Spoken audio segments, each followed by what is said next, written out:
All right, Brad, we are live. Welcome to the Sleuth Intuition channel. I think it's overdue. Welcome, Brad. Hey man, thank you for having me on here, and hello to everybody out there. Um, so I know that you, on your channel, which is outside of the grid, and there's a link in the description, by the way, you do cover the Delphi case, right? Oh yeah. This has been my my situation with Delphi. I had the flu the week that it all went down, and I heard about it then. At the very beginning of it, and I haven't followed it as closely as I have in the past year and a half or so. Um, but I followed it for all those years, and then for some reason, just about a year and a half or so ago, I was like, you know what, this is just such an intriguing case situation. I had kids the same age that the girls were then and now, and also another a child that's that same age now. So I'm at that apex point with this thing. Is like I was there as a parent when it happened, as a parent of a child that age, and then I'm still a parent of children that age. And the very fact that this thing is such a limbo area in a small town, which is this thing occurs in a town the same size of town I'm in. So I mean that's my connection with it.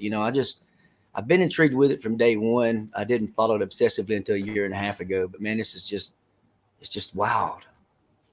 Yeah, and it kind of reminds me of how dangerous the world can be. And the scariest part about that is the randomness of it all. It's like we're playing the lottery with our kids. We put them out there. Think about it, a place like Delphi where nothing like this has ever happened before. And then all of a sudden, they're completely tainted for many years to come. They're going to be known as that place of the Delphi murders, unfortunately, and it's awful. But before that, I had never even heard of the place. I didn't know it existed, and the randomness of it all. You're going to get hit by a statistic one day, and then your entire world will be destroyed. That's the scary part. Yeah. And the thing with Delphi is that it's all of that, all of this, every town America, but also this town, and I mean just the name of it. If you go back and you trace back what Delphi is, or what its namesake is, man, there's some weird stuff going on. Just with the Oh yeah. naming of it, and then you start looking at the people in the area. Not to say they're any different anywhere else, but there's just a cast of characters there that make the backdrop of the case just immensely interesting. There's so many angles. You would think that this town is just full of actors. I mean, it's just like I don't know. It's just really weird to see. Just all the complexities, the time, the place, the people. It's wild. Yeah. And, same with me. I have kids the same age as Abby and Libby, and it's like this case that has something else to it. There's that gut instinct about it, and it does have. I guess we can use the word now freely, tentacles. That are coming out and grabbing, the mind and people's hearts. Everywhere. We some of the things that everybody's been kind of discussing in the background, man. That there's I've been on the latest show that I did. I pushed out today, and I didn't get to spend as much time on it as I wanted to. And of course there could be other. You can't do everything all at once. Just like Yeah. law enforcement, we're not going to get everything all at once. You want to sometimes grab a hold of it, but if you never get that little nugget, and the little nugget that I've been playing with. And I know that in the past you played with like the days and weeks before what happened, and then the thing that I took on now was like trying to imagine what Richard Allen, and I do believe this guy's bridge guy. And I don't know if there's any other people involved or not. I tend to lean toward Lone Wolf right now because I follow what law enforcement has given us. Now, Mhm. anytime that changes, I'll change as well. But um, I've been trying to chase down those 24 hours. What does a killer do those 24 hours afterwards? Of course, the first thing is like, to me, it's something happens that is contingent upon what the motive is. And we don't know what that is. You got a I stab at feel that? like, yeah, I think if it was me, I would want to seek comfort. I don't know if I could be alone with that kind of guilt. You know what I mean? I think I would seek comfort from a trusting person, whether it be his wife or maybe somebody that he knows has committed another crime similar to this.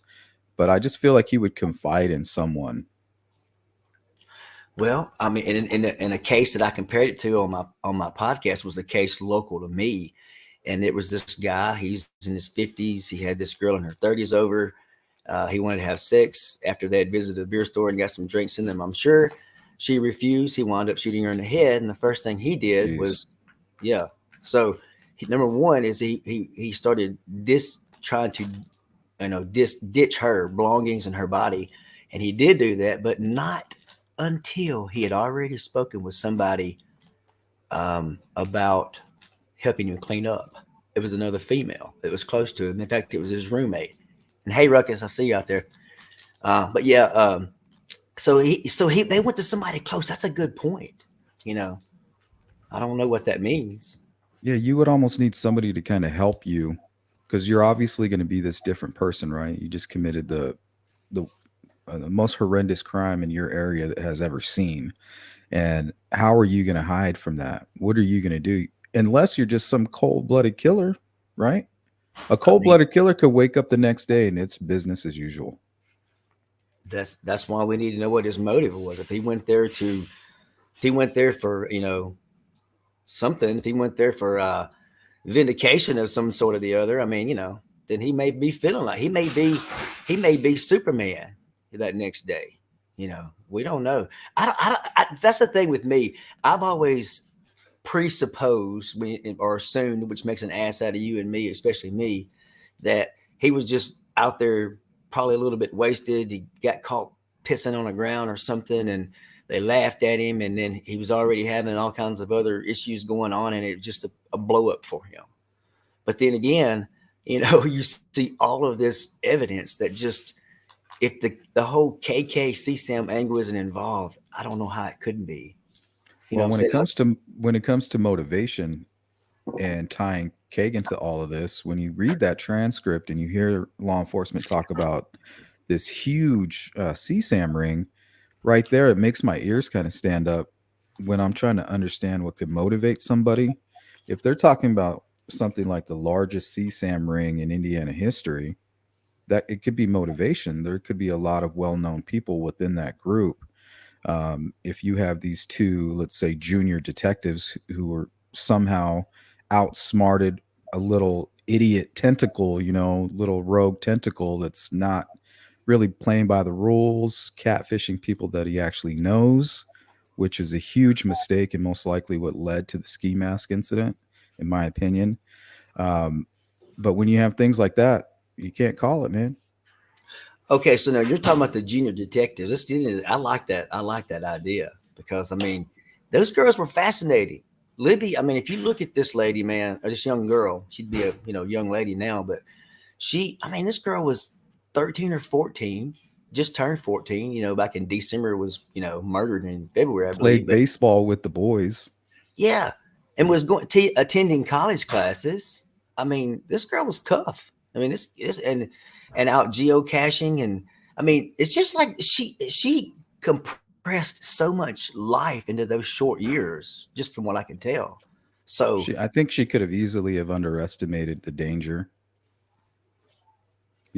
Maybe pursuing. Maybe she did think it was like a Kegan Klein. Hey, we're going to expose this guy. We're not afraid of him. My friend knows who he is. He's a loser. Not knowing that there was somebody much, much more dangerous, possibly using the profile. But at this point, it's not a smoking gun. The Anthony Shots connection, no, unfortunately. but what would be nice if it would be, of course, I see everybody talking about something that ties Richard Allen, to that, you know, we, that ties him to that scene, to those girls' murder. And I mean, that's the thing is that I really do hope. I think that poll the other day that you had was asking where people were on DNA or other conclusive evidence, and man, I mean, I've heard Tobe say on those videos that there was DNA and that there's fingerprints. Now that He said doesn't it. mean anything. He said it. He said it on video. You know. Is it a partial print though? Yeah. Is it partial DNA? Yeah. They're very vague. It's kind of like the answer that Jerry Holman always gives. They ask him, "Did you guys find DNA?" Well, he's like, "Well, yeah, you'll find DNA everywhere. Anywhere you go, there's going to be DNA." It's like very. It's not really. It's like answering the question without really answering it. Yeah. Oh yeah, it is. Yeah, and I noticed on that murder case I was talking about down locally, they found her DNA, and I guess it's what you call touch DNA. I don't know. I heard people talking about that concept, but I don't even know that I really know exactly what that means. Do you know what It's it like means? yeah, it's like fingerprints. They can get your DNA off of that. I guess skin cells maybe. Oh, I got you. I got you. I don't know. I'm the wrong person to ask. Well, but obviously he had to grab this person up in some kind of a way to get her into a vehicle to carry her and drop her somewhere. And of course, we understand that Abby and Libby were moved. It could have been 2 inches and staged. I mean, how do you not get something on there? And again, it could have been, could have been Well, Richard's you have out. the elements. You have water. I think that's playing a big part in the crime scene, and then Yeah. you just have the elements in general. I could see that a crime scene being much more difficult to deal with outside on some muddy ground, exposed to the air and the temperature, as opposed to it being in just a closed room where you can kind of read splatter and all that kind of stuff. So it seems like all around is kind of difficult. Seems difficult to kind of gauge, or you might see a lot of issues with the DNA with that stuff. Maybe I don't know. Well, you think about it. One thing on this is that there was a hold off on the search the next morning on the 14th due to low cloud cover. In other words, fog. That's water. So yeah, there's Yeah. even more water. So yeah, I dig that for sure. And I So think a lot of it, the crime may have happened in that creek. I mean, why were the clothes there? Why? And I don't know. Maybe that played a part in it. Maybe that was part of the planning. I mean, that would be smart. Probably it would probably be a way to help you wash off things for sure. You And know. maybe it was successful. So we might be dealing with somebody somewhat sophisticated or lucky. Um, but people are still underestimating this Richard Allen guy. They're still talk. They look at him though, he's just too small, or he's this. He doesn't seem very smart. Um, he has no criminal record. But some people might be the case by design. Imagine a killer smart enough to know that there's people watching him and he needs to control that perception. You know what I mean? To me, that's scary. Well, I mean, people talk about his size, but I mean, Napoleon was like 5'1", and he killed a lot of people. So I And mean, yeah, Schillmiller killed a bunch of people. He was a big fat guy who never left his basement. that's right. He just convinced others to do it. Yeah, yeah. And I don't get this about this. We just don't know. To me, Richard Allen, of course, that's why I had a hard time kind of, you know, envisioning or encircling what this guy did the past, the 24 hours right after. Because, like you said before, this guy is almost a ghost. I mean, he's probably worked under pseudo names. We can almost feel certain he did. But now he did have a Facebook. Didn't I see where you actually found or someone found where he had a Facebook page? Yeah, I've been talking with a couple people.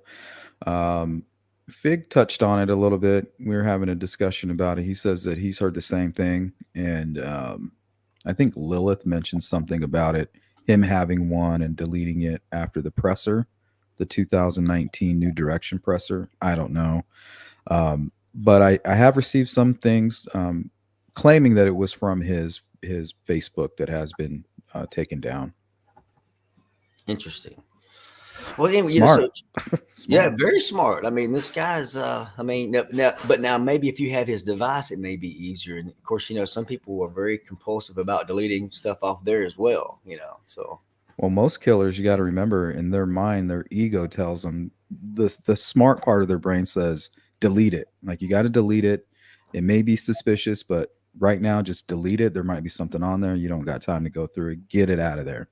And then here comes the ego and the psychopathic, like lizard brain. It's like, they don't know. They're not onto you. Like you did everything you could to make sure they don't know who you are. You don't have to hide. You're smarter than them. Nobody's onto you. And that's what gets them caught. Looking at Kegan Klein, him getting caught.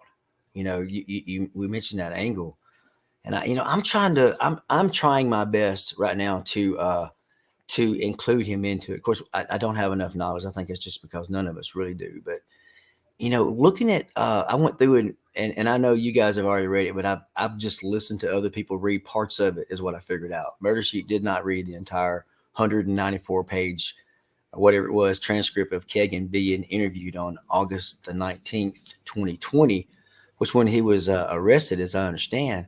But if you go through this thing, this guy, um, he doesn't seem.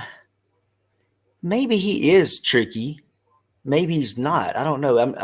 I've heard you kind of tease yourself along that continuum of of him being tricky enough to carry it to this other level. Where are you, Sleuth, with that? With Well, Kegan? with Kagan, I'm not so sure. I feel like he's just a tag along. I feel like he's somebody who doesn't have much to offer. So if he's in a room full of bad men and they're all kind of bragging about things that they do, the crimes that they commit, how cool they are, I mean, what does he have to offer?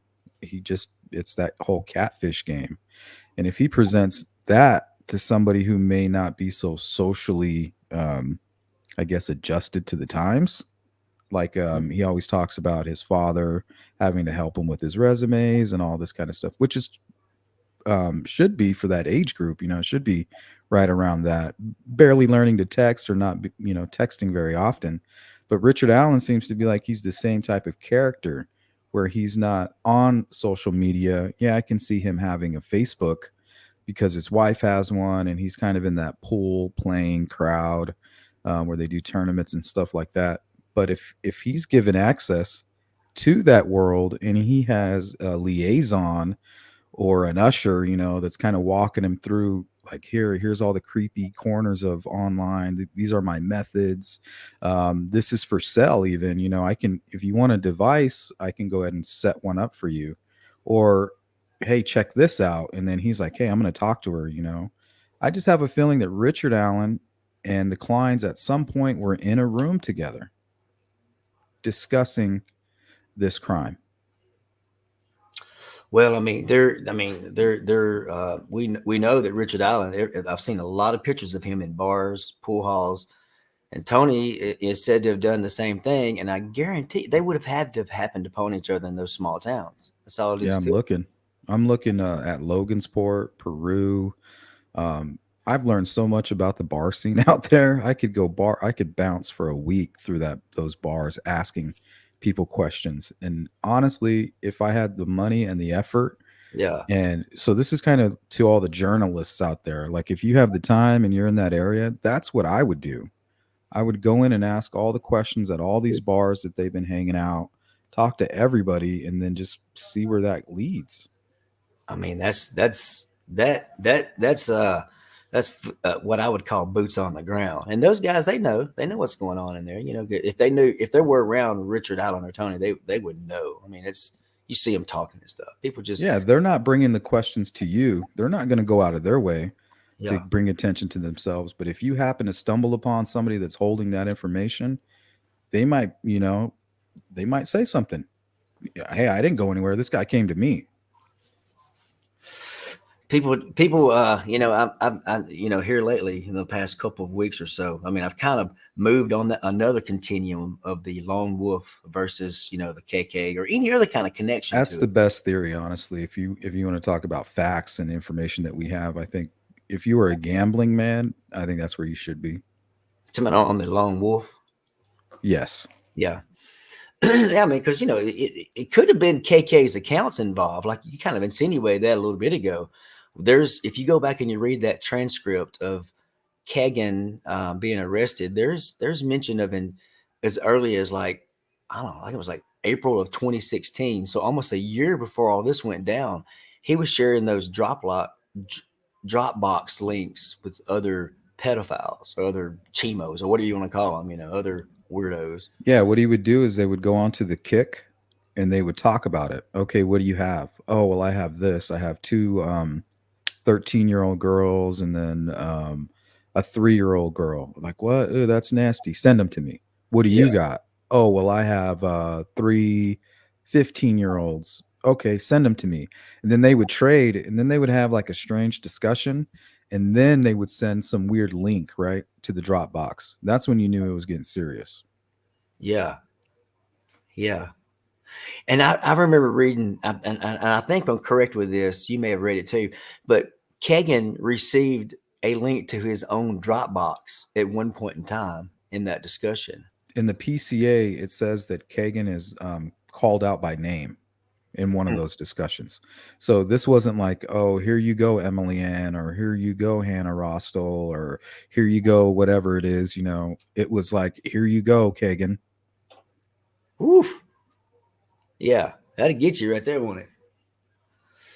Yeah. Yeah, that is just so weird that and of course, just listening to other commentate, I think it was Alex was talking about that these folks are not even hiding what they're doing. A lot of times, they're just doing it like on Reddit or you know chat or wherever, right out in And I, public. I have this theory that, so let's say like Kagan admitted to creating the Emily Ann 45 account. And what he does with that account is he's basically acting like a 13-year-old girl, right? He's perpetrating this character. Now that's how he's gonna get in to that. That's his in. Is his Emily Ann 13-year-old girl comes in and says, "Hey, I'm gonna be your friend," and will literally take months at a time becoming friends with like multiple young girls. But during this entire process, he's grooming all of them.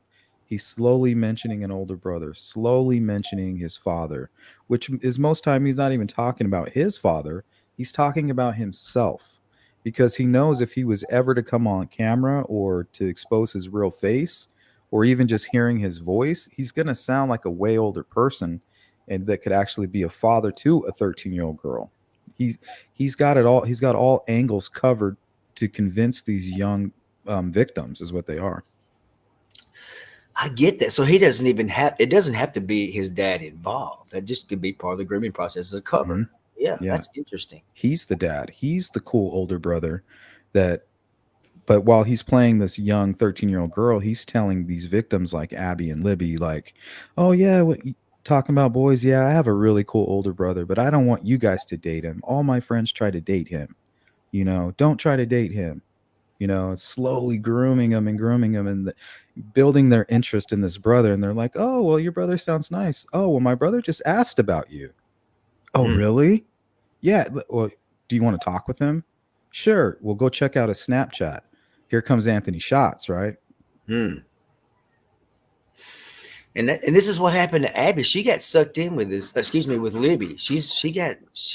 I wonder how long. Do you have any idea of how long that conversation is between them? Was it like 2 weeks or was it months as well? Do you think? I believe it was from, and I could be wrong.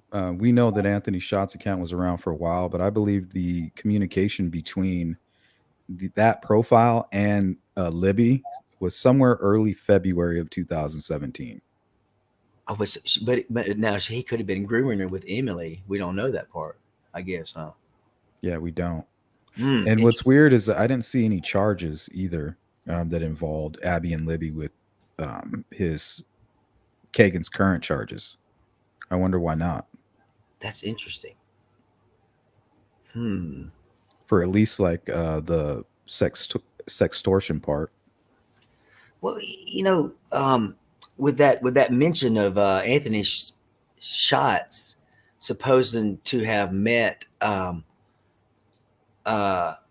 Libby, what do you think that is? I mean that That that's the key, you know. that's the part that ties in to me with Richard Allen and the timeline, but it's nothing solid. But when I hear that and that account says we were supposed to meet or I was supposed to meet Libby there, but she didn't show up. To me, that's the person saying, I was there, Yeah. but Yeah. I'm just That's not going to tell you what I actually did.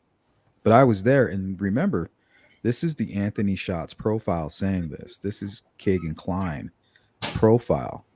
It's either Kegan Klein or somebody very close to him who is saying, I was supposed to meet them, or I was supposed to meet her. She didn't show up. But who was there? Who do we know that was there acting like they were meeting somebody? man. Yeah. And then you have this guy pull up. He sits there for 10 minutes. He gets out. He eases down there. I mean, I don't know. I mean, like whenever I look at just when I look at that PCA to arrest Richard Allen, man, I'm telling you, it just reads. Of course, it's written to read like that. Like he That's showed an up. awful document. Yeah, yeah, it really is. I Yeah, mean, it's not even it looks like I wrote it. yeah, or even worse, me. But yeah, yeah, because it's kind of clumsy and it kind of jumps around. It starts with the day they were found dead. And of course, I get that. It's like showing that there was a crime, but it's definitely lacking. Everybody talks about that, but now again, as you and I probably both know, I'm sure I kind of have an idea of it, but I don't think you have to put everything in there. Uh, so, God, it leaves me hanging out there. And we know some of it's redacted, of course, but Yeah. I know one thing is if there was DNA, if Richard Allen's DNA was at that crime scene, they would never ever keep that secret, in my opinion. No, that'd be too big. That would be a way for them to get funding forever, probably with all Yep. that. That's the first thing they would say. Well, we found his DNA. And they definitely wouldn't have waited until the 26th to call him in. If they were to test some DNA from a search and found Abby or Libby's DNA anywhere near any of that, they would have kicked in his effing doors in the Yet middle they of the went, night, probably. yeah, but yet they went there and they grabbed his devices and waited 3 years to come back and get him to come in. Yeah, and he came in voluntarily. Um, and then they gave him some weird charges. Like they didn't just charge him with murder straight up, premeditated murder or whatever. It was like a some kind of aggravated factor, which is probably the only way they could get it to stick and get him locked up or maybe even get him convicted. Um, but I don't know. I think they got an uphill battle unless there's something they have that's solid. I just don't think they do. If they did, why would they wait so long to arrest him and call him in and all that stuff? Why not just kick in his door and be like, "We got you, man. Like we got you." Well, again, on TK's father, I mean, it's the same thing. If they really had anything on this guy, he would not be, he would be in a different kind of hospital, you know. So I don't know. It just again, when you look at KK and you look at the timeline of leading up to it, it looks like he's involved. But now since then, it's looked like it's being framed from another direction. But now, this is another question I kind of threw up on your Discord channel, which was of him getting out of there, and of course, I just my question was is I don't know if anybody really knows the answer to it, but you may know something because you're just so enveloped in this whole case. But do you have a sense of where this guy came out on 300 to get to back to his vehicle? I mean, I'm because this is part of my psychological profile. This guy is like, is he just a nutball? Did he just come out there at the cemetery and go straight out and start walking down the road, or did he take the woods cut, or what was your impression of that, Sleuth? I mean, it would be nice to know where he was spotted, if he was even spotted, this whole muddy and bloody guy. It'd be really nice to know. But if you think about it from the crime scene, um, you have to ask yourself, would he ever cross back over and go back up and cross the bridge and just leave on the trails? I don't think he would do anything like that, but it's possible because we found law enforcement found all the clothes that were in the creek. So that could have been him leaving in that direction. And he's just dropping all that stuff in the water as he leaves, maybe even cleaning up a little bit. but I don't think that's what happened. I think most of the crime happened in the water, and then he left up towards the cemetery. And then when he left up towards the cemetery, he crossed the street because the PCA says he was seen on the north side of 300. Uh, So he crossed the street, and that's what leads me to believe that he went behind the Mears lot. Because if we go back to what Becky Patty tells Gray Hughes, is that there were so many cars parked at the Mears lot around 4 o'clock, including Tara and Derek. They were sitting in a car, and there was all kinds of cars parked around her. Becky said she had to park across the street. There were so many cars there. So I could see Richard Allen popping out of the cemetery, walking towards the Mears lot, thinking, I'm just going to take this road back, right? And then mhm. seeing all of those people. Now, if he sees all these people, and not to mention all the people, if there's all these cars here, that means that if he did take the trails and didn't go that route, that means that there's going to be all of these witnesses that are going to be able to see him, and they're going to be able to identify him leaving towards the CPS building.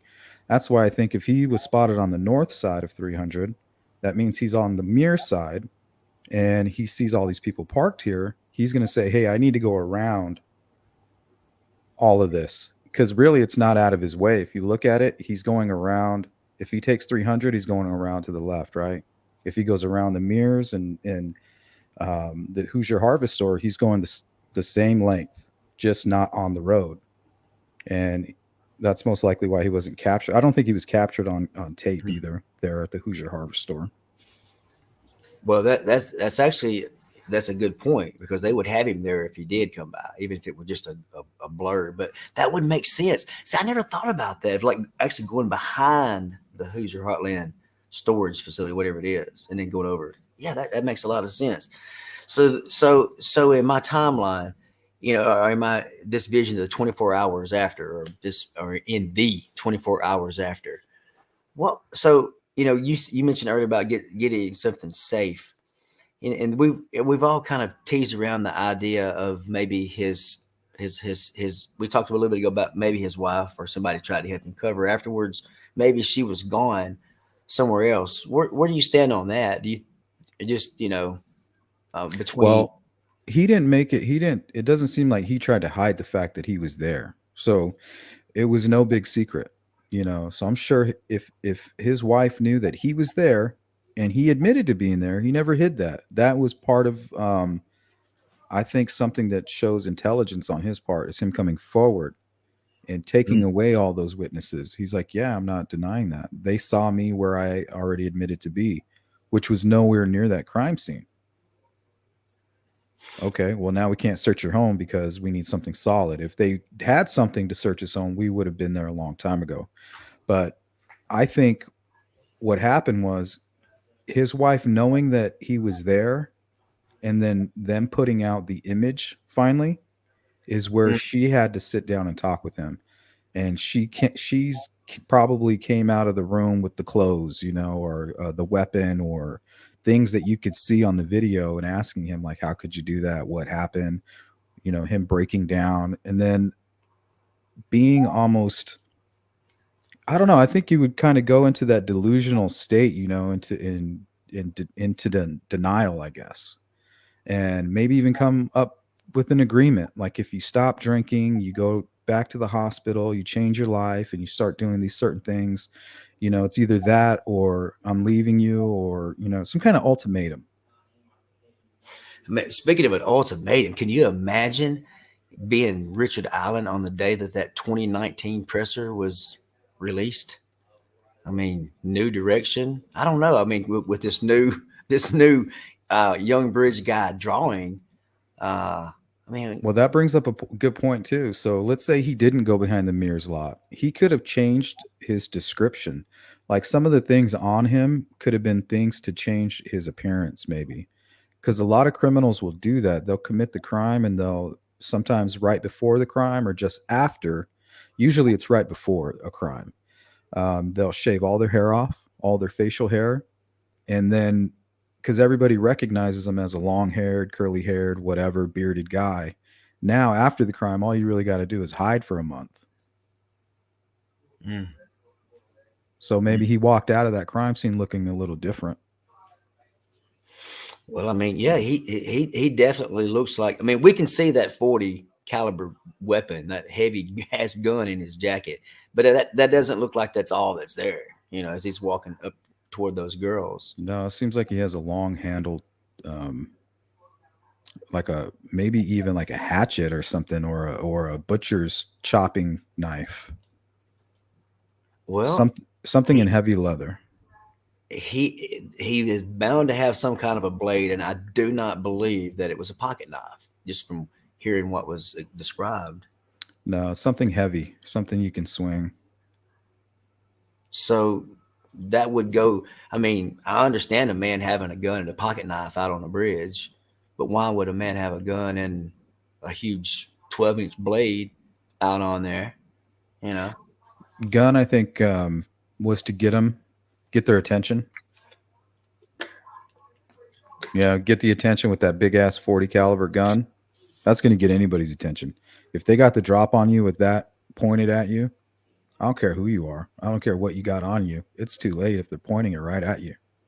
Especially if the guy with the gun has your friend, in his arms as well. And that's what I think happened. Yeah, and it's premeditated, right? I Or mean, was it's got to be. And then the premeditation leads us back to the Anthony Shot stuff or something that we just don't know. yeah, And then you're like, okay, well, if this is premeditated, what's motivating this guy? It's middle of the day. Well, it goes back to the largest CSAM ring in Indiana history.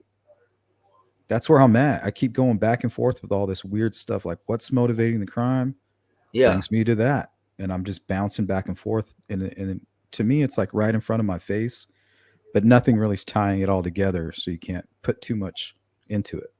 Well, in your brain, do you there's a mention of Ron Logan, which is definitely where we should probably go. But a real quick question: what do you think that Richard Allen was employed during that time? Was he at that CVS pharmacy at that time? I believe so, and I know that there's a Pizza Hut right there that connects to those. I think that's where the historic trails begin. I think you can somehow take that all the way to the High Bridge. Yeah, I remember it's right there on main street. It goes straight to that area. And another thing to kind of back that up, I was just thinking about this is that the uh, he supposedly uh, processed some pictures for the funeral, so more than likely he was already employed there. I'm Yeah, guessing. that makes perfect sense. That's a way to verify that because uh, Becky did confirm that that is a true story. Okay, so you know.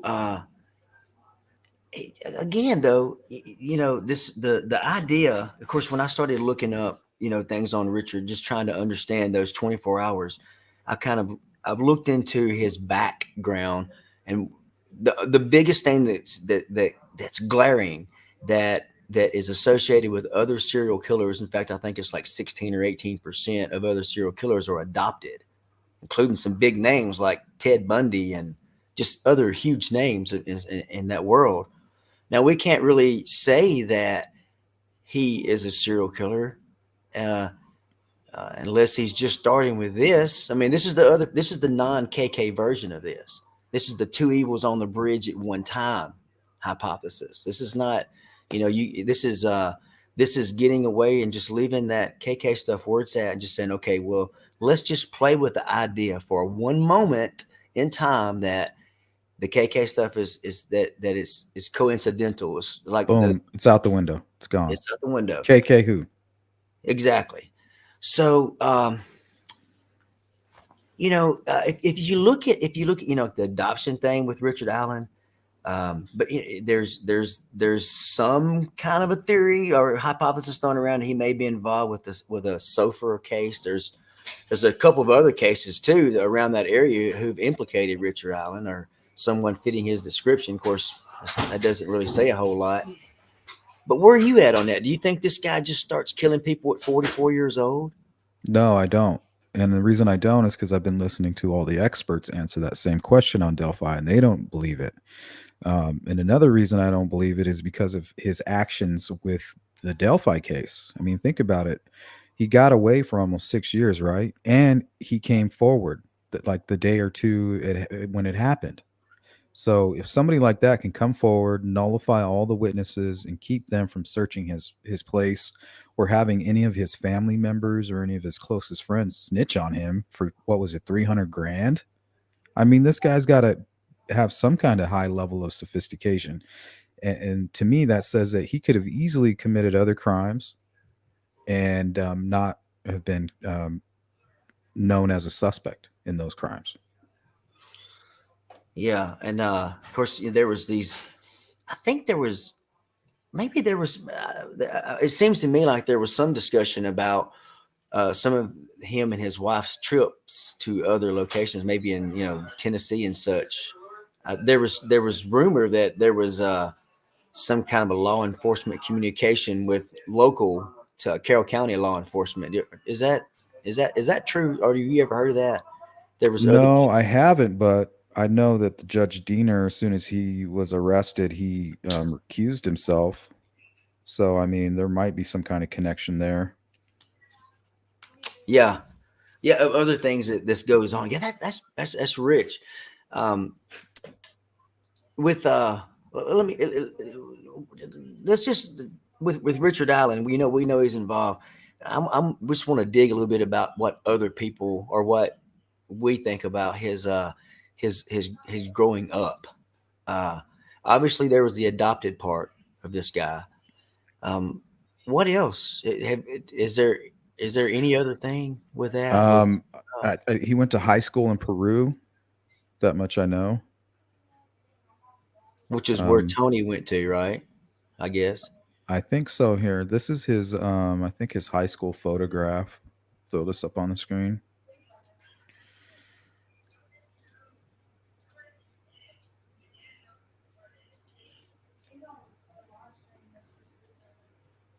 Yeah, you can tell it's him, huh? Yeah. So I don't know. I mean, what was he? Some? If it, I believe he was married early on, like right out of high school. The girl Yeah. that he was dating from a different school, he married when they graduated. Oh, So mm, if this is somebody that's committing crimes, he's able to do it most likely without his family knowing about it. And maybe this time he was just so sloppy, it didn't go as well. He kind of met his match, maybe like with Libby. You know what I mean? It's like I wasn't expect this wasn't a part of the plan, type of deal, and he just couldn't hide it. You know, if he comes home, he's got scratches on his face and all this weird shit. Looking, his head's shaved and his facial hair's gone, and he's obviously was there, at the trails. So well, he just looks like a clean cut young man. It's weird. You never know what happened to people over time, though. yeah, think about it, because if he's some kind of weird serial killer, he may not have been trying to. He may have just been trying to abduct him. He could have went back there and maybe tried to. What is that stuff they put on your mouth where it knocks you out? Chloroform. Yeah. Maybe chloroform or tie him up and leave him over there, and then just pull up that street and pick him up. Well, I've always wondered about that. I don't know why in the world if his intention was to go to the end of that bridge and run them across that water, why would he not park at that cemetery? That's, I just don't get it. Well, I was talking with Fig about it, and he was saying from what he's been looking at, certain serial killers like the BTK, typically what they've been doing is parking a few blocks away, right? Mm, And that's kind of what Richard Allen did. If you look at the crime scene, he's a few blocks away.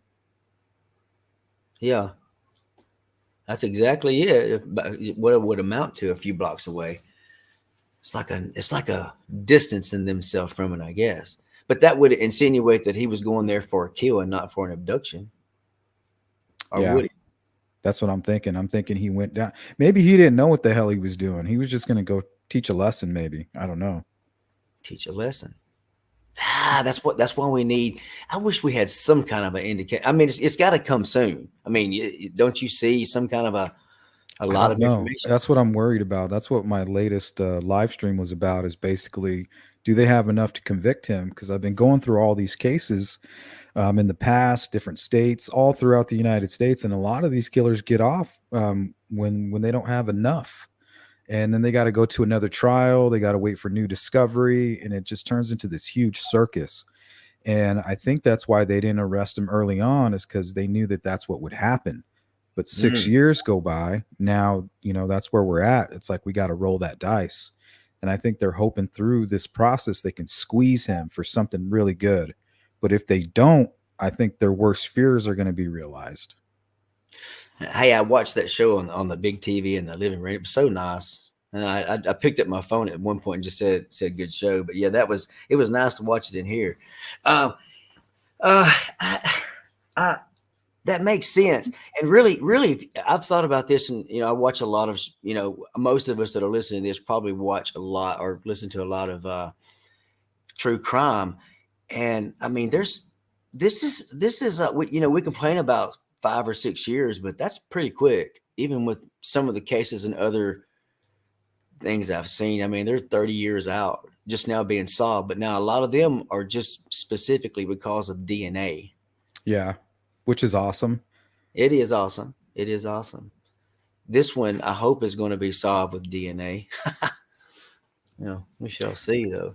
Yeah, and what's going on with the DNA? In my opinion, if they had Richard Allen's DNA at that crime scene, we would be hearing about it. So that might be another reason that they think others are involved. They're like, we know you're there. You put yourself there. We found your little bullet there, buddy. We know you're part of this, but this is not your DNA. So Well, you got to tell us who this is. you would think that McClellan would be dunking that. He would just like slamming that thing every week in front of those defense lawyers. Yeah, you would think. Well, this is an unknown DNA, so it's almost like they got to get the guy to match it to it. You know what I mean? I do. I got you. This is some Who more is it? work. Maybe a young person? He's got a son-in-law. Why isn't his DNA in the system? And Richard Allen's wasn't there either. That's what made me think if it was his.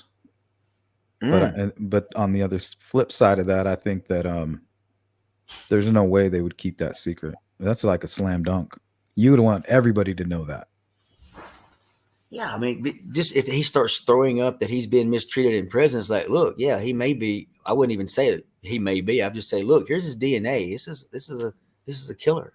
Yeah, and people wouldn't even be questioning it at that point, but they're questioning it because they have that conspiracy mind and no trust in law enforcement, which I agree with to an extent.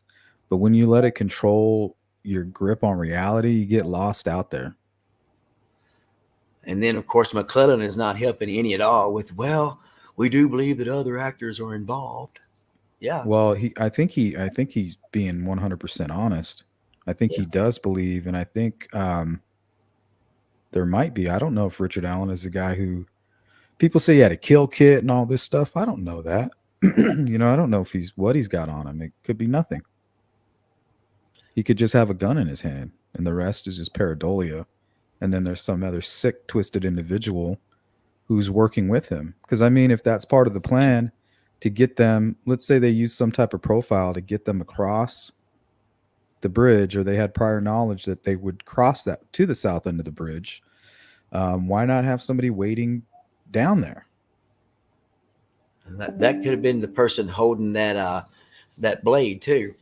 Yeah. And of course, everybody has their part to play. And of course, Richard Allen, the other person could have been the one that parked at the cemetery. You know what I'm saying? That's why they call them actors, right? That's right. That's right. They're personas.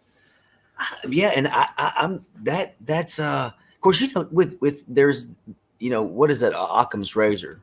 They always say, don't get way too complicated with it. But again, since we don't know the motive, we don't know if this is related to a CSAM ring, then what we're describing could very well be it. That's what makes the mind wander, is trying to understand what would motivate somebody like a Richard Allen, who's most likely the guy who played a huge role in this crime, if not the entirety of it.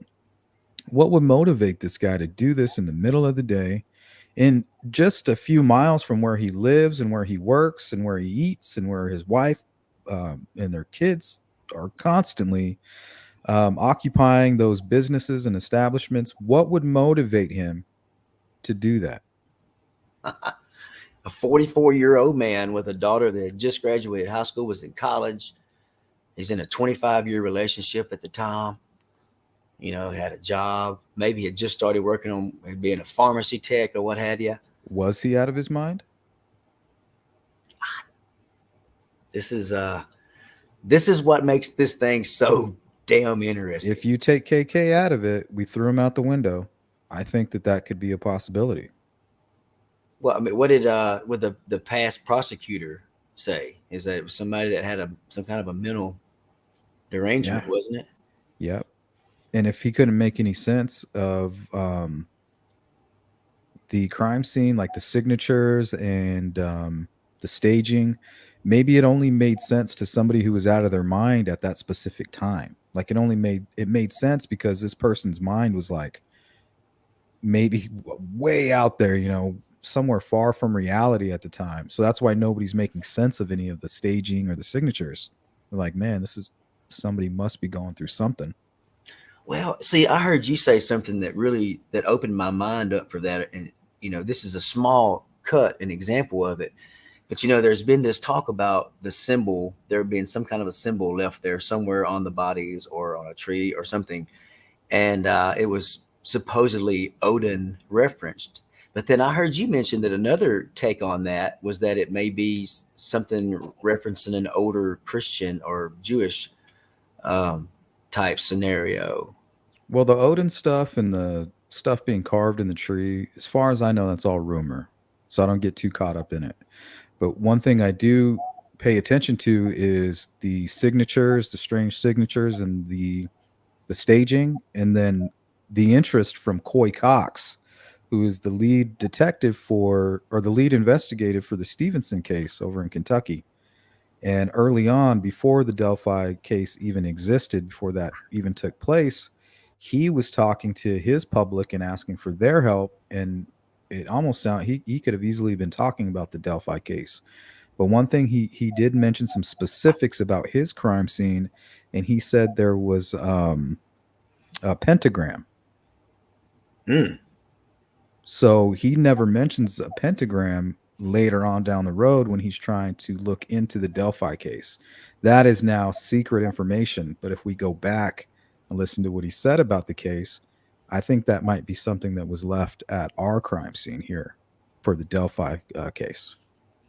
Hey, I see that question that you have from Cynthia on there, and she's talking about what would a computer program, or maybe even larger. I wonder what, this is something you were talking about the other day, the technology for the searches, like the drones and all the helicopters, all this stuff. I wonder, have you thought about where AI is fitting it into this to help Sleuth, or is that something not in No, your I don't know thing? much about AI. I would think it would help maybe with probability. Yeah, yeah. Let's see here. I guess we should probably answer a few Yeah, questions. I got about 10, 15 minutes. So if you want, we could spend the rest of the time here answering these questions. Here's Colt Heron. What if Emily Ann was to draw pedos to him and then he can proposition ready made accounts for sale to them, maybe even with the girl already? Voorhees said he had 6 or 7 FBI didn't know about. Um, yeah, when I talked to Alex, he said it kind of appeared that Kegan was either setting up shop or was a seller and a buyer or trader.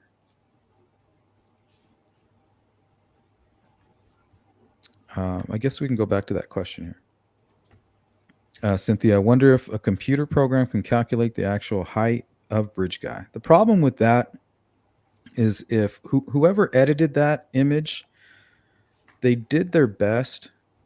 Um, it seems like they tried to take the face of the subject and they put that in the center of the screen.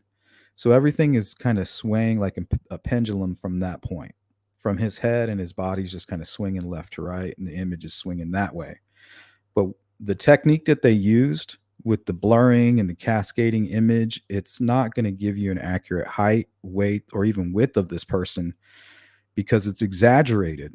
You know, it's like a deck of cards. If you lay down a flat deck, all you see is the one card on the top. But if you push it over just a little bit, it's a you can now see the rest of the deck exposed, making it look like a larger object because it's fanned out. And that's what's going on with this image, not only to the left and the right, but up and down as well.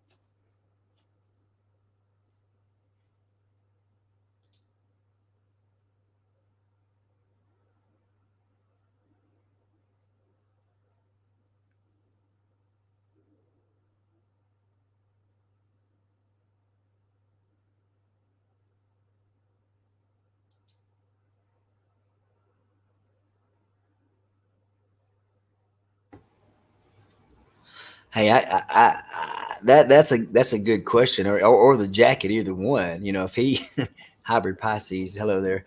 Yeah, it's I believe I would have gotten rid of the gun. This guy. I mean, how did he not know he lost an Yeah, unused? think about it. But if you didn't realize that and you never shot the weapon, and the Mm, only people that even know you had a gun are no longer living, would you get rid of that gun if it was coveted? gotcha. See, that's the problem with these killers. They're Mm, so engulfed in their ego and they're out of their mind. They think that they can get away with shit. So their that causes them to go out and kill is the same thing that gets them caught. Like, oh, I don't need to get rid of this gun. I did everything I needed to. Yet yeah, here's the gun getting them busted. yeah,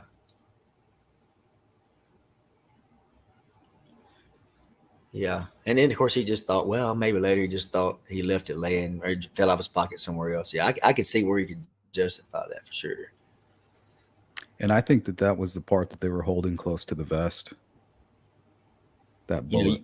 you saw that thing on Tobe's desk a few times in videos, huh?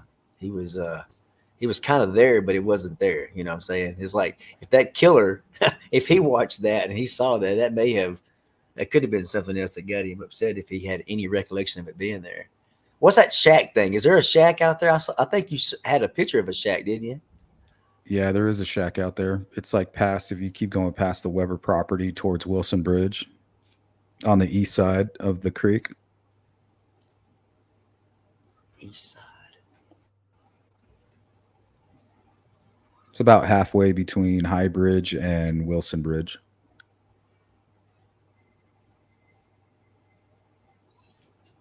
Well, here's in my interpretation. If I were Richard Allen and I went there to kill somebody, I would have hiked right down through um, that wooden area along that creek all the way up there, done my business, and disappeared back into the woods.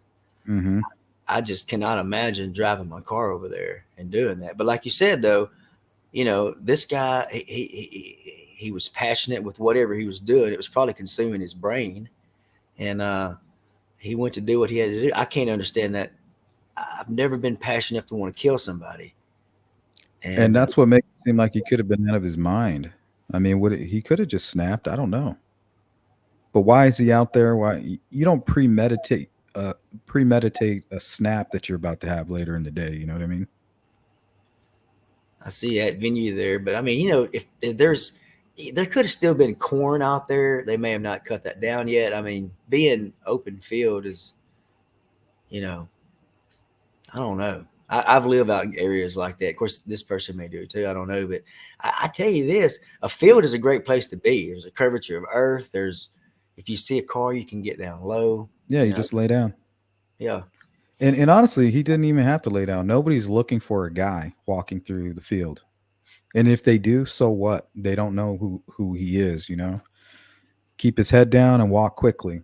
But the truth is that with all those people that were at the Mears lot, I mean, we're talking like a dozen people. We know about the people taking the photos on the bridge. We know about all the people over there on the Freedom Bridge. So if he was to just go back out onto those trails, I mean, he would have been caught and arrested a long time ago. He didn't do that. He came out on by the cemetery, in my opinion, and went behind the Mears lot. It's either that or he went all the way up 300 and was caught on the Hoosier Harvest Store video, and it's just not a clear image. course, I still hear people thinking that he got in truck with Ron Logan and carried him back up there. Ron Logan, what do you think about Ron Logan, Sleuth?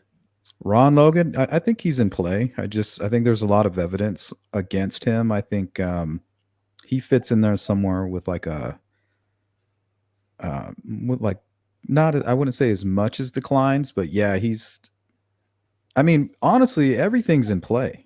But the question is there evidence that says, hey, look, Ron Logan did this or that? Yeah. But there's also evidence that it kind of explains why he did what he did because he did it before. When he was arrested for DWI, he said, hey, man, he asked an officer, can you please just help me put somebody else in the driver's seat? Yeah. So he's trying to, it's in his nature to get an alibi. He's street smart. Back then it was easy to control the narrative. If nobody's watching and you had a witness with you. Oh, yeah, well, you have a witness. Well, I'm not going to court. I'm not going to waste my time. You have a witness. I don't. So that's all he's trying to do. He doesn't want to get in trouble for DWI. But I mean, Ron, he surely is a good old boy, right?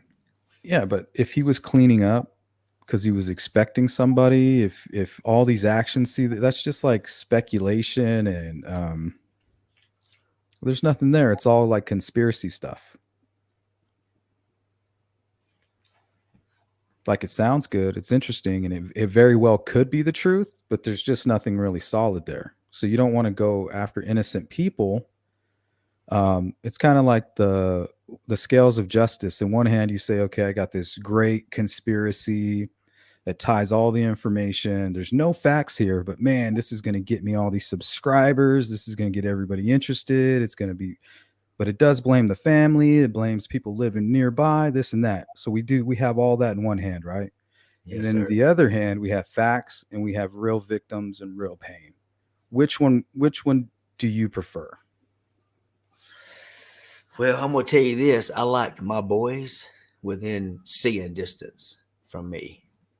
That's all I got to say about that. Yeah, I agree with that.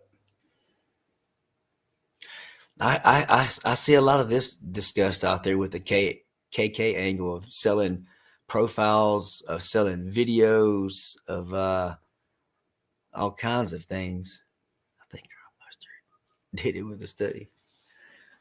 I don't know what that is. That's the game clue.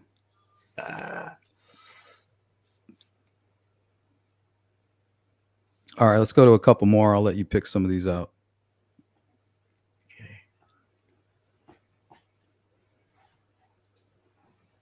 I don't know about that. Just printing off additional prints. I guess you could probably get away with it, but I would imagine all that stuff's watched pretty heavily. No, I used to do when I was a senior in high school. I ran the 1 hour photo at a Walgreens. It's easy to do, man. Oh yeah, yeah. You can print your own photos. You can give for free. The only thing is, if you had any kind of photos with nudity or anything like that, they would have to ask. They would have to advise me or the person running the photos that they're on there, and if it's okay with them, then they can proceed. wow. So I could totally see somebody coming in there with some really, really bad photos and him running through it. There would be no copies like left on the machine. Yeah. They would just have the actual film itself and then whatever copies the guy made through the machine. So it'd be really disgusting to think that he took some copies for himself for whatever they asked him to do for the funeral. So that could be devastating too in court if he has something like that lying around. Well, there are those thin books, and I have no idea what that is, but I was often thinking of that. It sounds like some kind of a photography type, but who knows? Well, yeah, if you have when you go to the 1 hour photo place, they give you these little bundles of photos. And if you had a pile of those, they might even look like books. Yeah.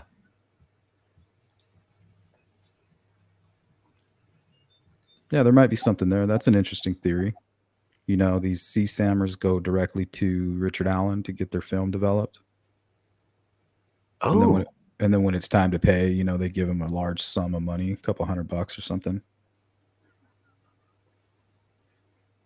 That's And then interesting. he gets to take his own copies.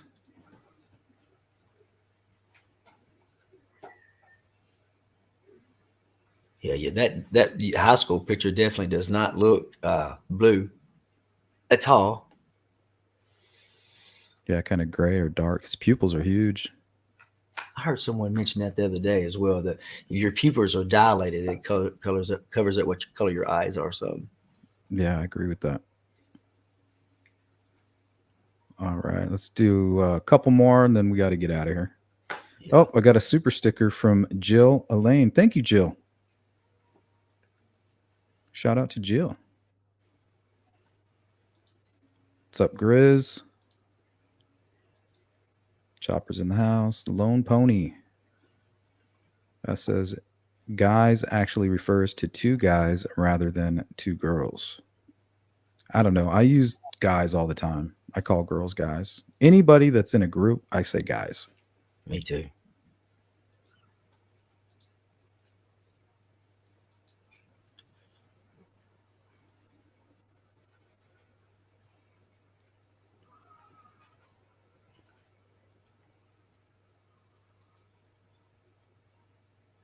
Hey, you know that? Hey, that's mine right there.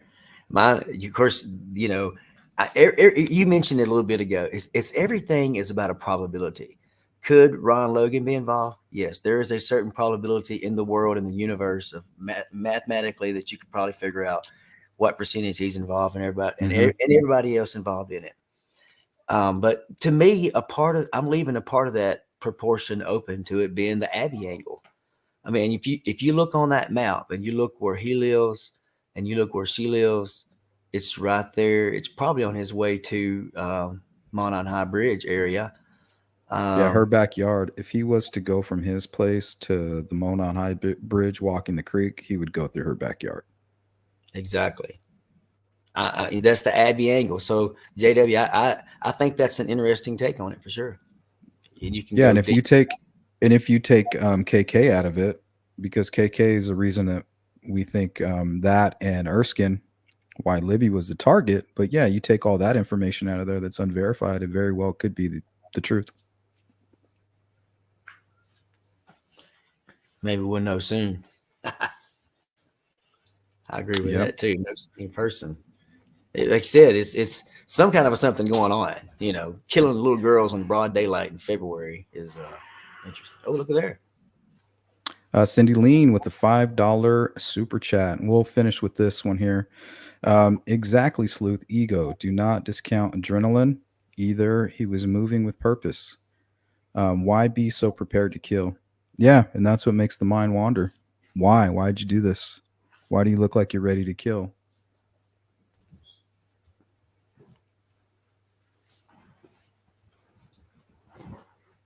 All right, final thought for you, Brad, and then we'll get out of here.